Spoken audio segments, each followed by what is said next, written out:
Hello, I'm Steph from IDRIVEACLASSIC and we're back for another episode of Rust to Roadworthy. And today we're kind of catching up with some of those jobs that you saw us working on last time, and I'm getting on with this boot lid. So if you remember in the last episode we did the bonnet, which is now sitting on top of the MGC. Massive apologies to that poor MGC, her time will come.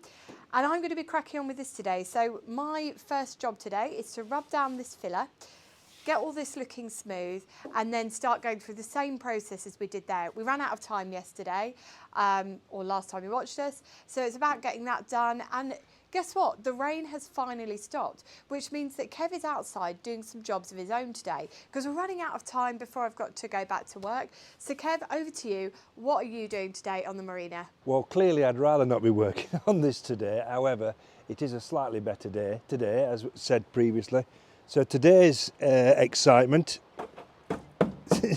is I'm going to put a rear valance on this thing that we've already got hold of, and hopefully make a start on the sill on this offside. Sorry, the near side sill we could get away with.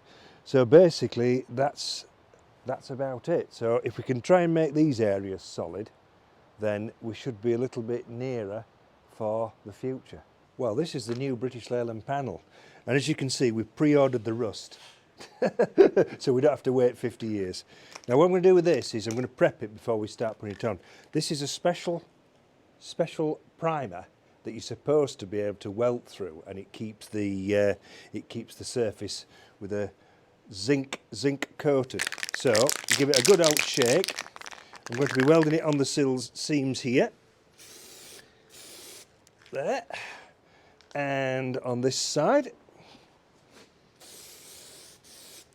and then turn it over, which you can just do it on the edge of here, because we're going to weld on the top of here.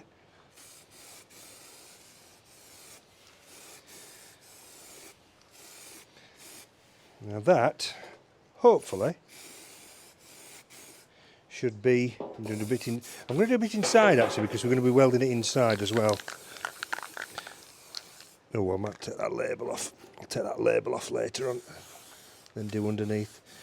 So this is only just a protective coat, but it certainly won't do it any harm, that is for sure.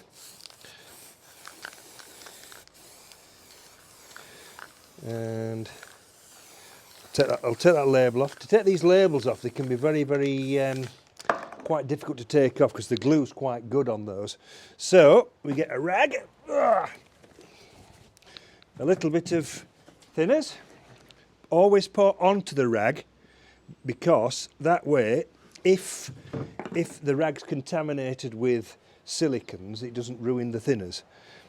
Because basically that's 5 litres of thinners, or 5 gallons, which is what I should have said, 25 litre, but I'm imperial, and that just prevents it from contaminating it. There you go. Dissolve the glue like that, as you see. So that label's been on probably for 40 years, I would have thought, maybe even more. It's certainly been stored for 40 years.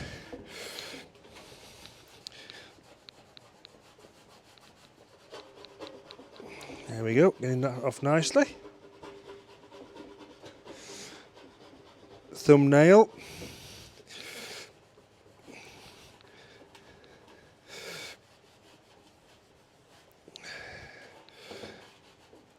There you go, that's that done. Take that off there. So just blow it off. No smoking near here, obviously. Not that I do that anymore. And there you go. So that's basically a good help, shall we say. And this goes in. This will be inside the boot, so we'll be sealing up the edges there with some seam sealer, and it'll be painted body colour inside the boot lid, and then eventually wax oiled. So hopefully this rear valance will outlast the car. Blimey, I'm not having a nap down here, although I do feel rather inclined to have a nap. So I've cut this rear valance off now. God almighty, what a job, because it's all double and triple skinned at the bottom, so it's no wonder it rotted away. Let me try and get up. So we're about to have some lunch, but we just cleaned it up, and I'm going to do a trial fitting of the new panel that fits through there. That's the back panel. The valance is a separate panel underneath, another mud trap.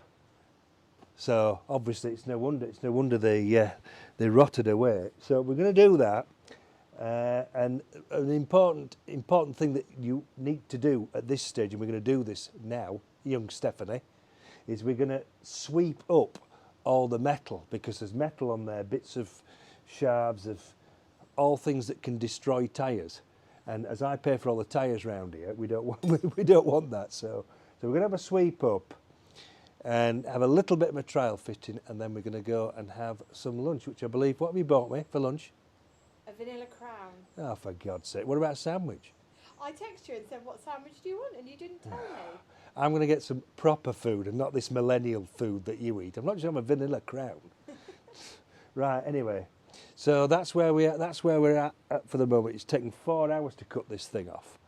So despite the fact it was absolutely rotten as a pear, it was still doing its job.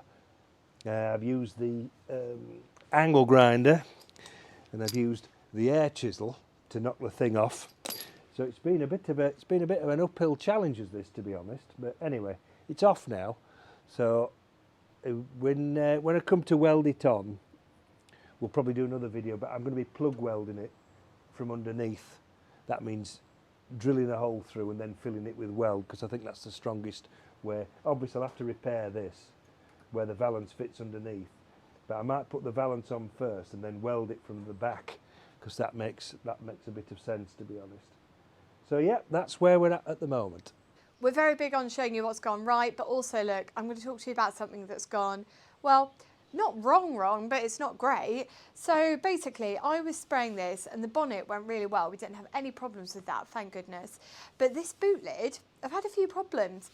Now, if you can see at home there, you've got this almost elephant skin style blistering on the panel. And that is basically down to the remnants of the original paint, which must have not come off when I was sanding it back, reacting with the new paint. So if the old paint was something like enamel, for example, reacting with the new cellulose, it can result in something like this. Now, a lot of people will say to you, oh, well, what are you going to do? That's a disaster. And it's like, yeah, it's one of those things, and it's going to add time onto the job. But essentially what I'm now going to need to do is go back a few steps and again, just prep this panel back down, prime it again, etch prime it again, and then go back in. But I'm just going to need to make sure that all of this is tackled. But oh, isn't it annoying when the bonnet went so well? But hey, let's go back a few steps, get it sorted again, because if we're going to do it, we might as well do a fairly good job of it. Hi, this is another edition of What on Earth Have I Done to Deserve This? As you can see now, we've made some brilliant progress with this new panel, which fits absolutely brilliantly. It's in place now, all clamped up, ready to weld. I'm going to seam weld it all the way inside the boot floor, as it would be where it meets the rear wings. Then a bit of the boot floor where I can get into weld it in there, so it'll be solid there.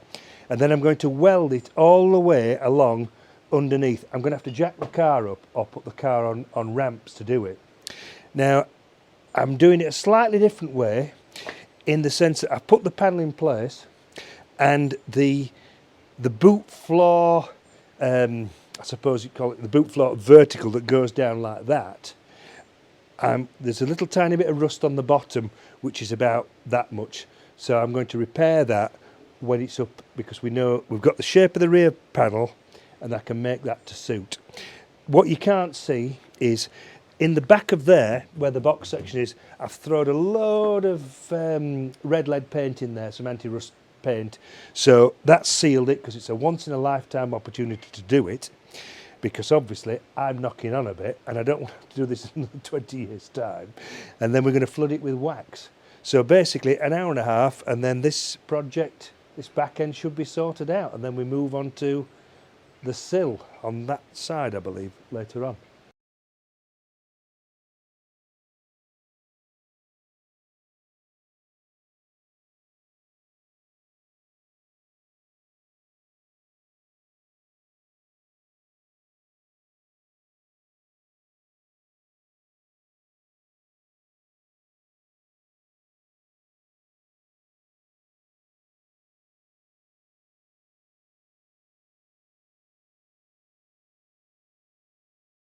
You know what? I got absolutely cheesed off with that boot lid. I was looking at it and I just thought, right, this is really just winding me up. So I thought I'm just going to ignore it for today and use my time productively to move the car forward in a different way. So what I thought I would do was, I'd not really been doing much with this arch because of the way the car had been parked to the garage, I'd not really had a chance to get going with it. So today I've started rubbing this back. So as you can see here, what I've tried to do is honour the original shape of the arch and bring it in. I've just been working with that block again and the sandpaper and working with 80 grit.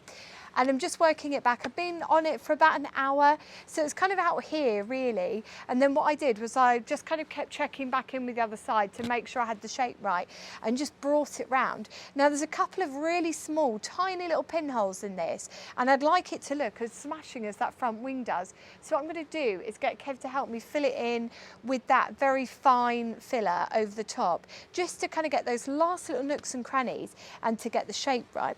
Now down here isn't the best, but remember we are stone chipping it, so I'm not entirely worried that I can't get this completely straight in terms of, well, completely flat without any tiny little bits in. For me, the real attention to detail is going to be around this arch and getting that right. Now we've been tag teaming it today, which is why we have to keep talking through stuff and showing you retrospectively. And Kev has been on with that back panel, and my God, what a job it's been. So what I'm going to do is, Kev's taking a bit of a tea break, so I'm going to prise that teacup from his hands and get him to talk through with us what he's been doing on that back panel. Right, well, it's on. I'm glad to say. So it's just going to go and seam seal it all inside and stuff where it's fastened on there. So just as you can see where there's bits of black where I've welded it to this lip here. Come round this other side and we found that was smoking away like billy, and we found, which popped out of it, filler. so there's about half an inch of filler in this corner, so it's obviously had some bump at some particular stage in life, but anyway, never mind, we'll get round to it when it's done. So yeah, so basically that's on now. Seam seal it up, and then that's it for today. There's only so much marina a man can take. Well, it's another busy day in marina, the world of marina. I would say marina hell then, but it's not quite a marina hell. I'm told it's very good fun, this. So I've seam sealed it all inside. So this back panel now is, look at that. Last time there were a lot of rust dropped on the floor. So that's a good do. So that's we're getting a bit nearer with it. So we've basically just done that now. So that's that finished tomorrow. Tomorrow there's another day on the sill on the driver's side, and yeah. So it's taking shape, but it was incredibly rough. But anyway, it's we're committed to do it now, because basically, if nobody would have done this, the car would have probably gone for banger racing and be scrapped and destroyed. So it's another one stayed on the. How many are left on the road? Not many. Of Mark 1s? Yeah, not many. Right. Did you know it's the most scrapped car of the 20th century? Probably, because as I said before, 30, 40 years ago they were just a cheap and cheerful motor. So basically it's good that it is surviving, and it may do a little bit longer with a bit of luck. I tell you what a day. I am knackered. Now we've only got a day and a half left before the NEC in terms of days that we can work on the car, and that doesn't leave us much time at all, which means that we're going to have to start prioritising stuff. So in the next video we're probably going to have a bit of a mad dash to try and get things moving forward. As Kev says, we're going to get the sill. For me, I think my area of interest or focus is going to be the driver's door, the rear arches. I want to get those sorted. I want to get the two front wings, and then I think everything else is just going to be red leaded, ready to go. Is it going to look amazing? Probably not, no, but I always said from video one that it wouldn't be finished by the NEC. But you know what, this is the reality of project cars. I think a lot of people watch television and they see stuff and things seem to just magically come forward, but in the real world it's not like that. And I'm just excited to take her to the NEC. However she looks, she looks. She was a lot rougher than I expected. We found things we didn't expect to find. We've had a few good surprises, and we've had a few bad surprises as well. And all I can really say is thanks from the bottom of my heart to Kev, because he didn't have to do this. This isn't his dream to be doing in his 50s, working on this rotten car. But I think it's so good because, you know, he's taught me so much, and I think that's one of the things I want to recap on now, is that the person I was a month ago is not the person I am now. I've learned so much. Kev has been such a diamond in showing me all of this. I can't say thank you enough. But anyway, I'm waffling. It's the end of the video. It's time for me to go home and eat some tea and have a bath. I'm absolutely knackered. But until next time, when we're back on this car, we're going to get a bit further forward. Take care and drive safely.